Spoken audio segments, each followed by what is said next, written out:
Здравейте! Аз съм Виолета от Меродия БГ и днес се намираме в една английска ферма за берита. Тук се отглеждат различни видове ягоди, малини, капини, касис. Тук се намирам точно пред малините. Ето може да видите как изглежда самият храст, самото растение. Както виждате, те се отглеждат на редове, подобно на нашите лозя.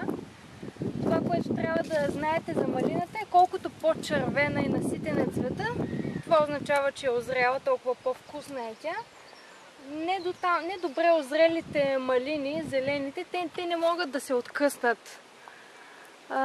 Докато ето една примерно вече озряла, тя абсолютно лесно се откъсва от самото растение.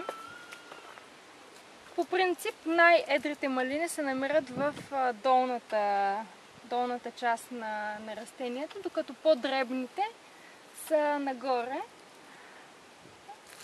Най-общо малините се разделят на два вида, според сезона, в който расте плода. Има по-ранни и по-късни малини, като последните хубави малини могат да се откъснат в средата на есента.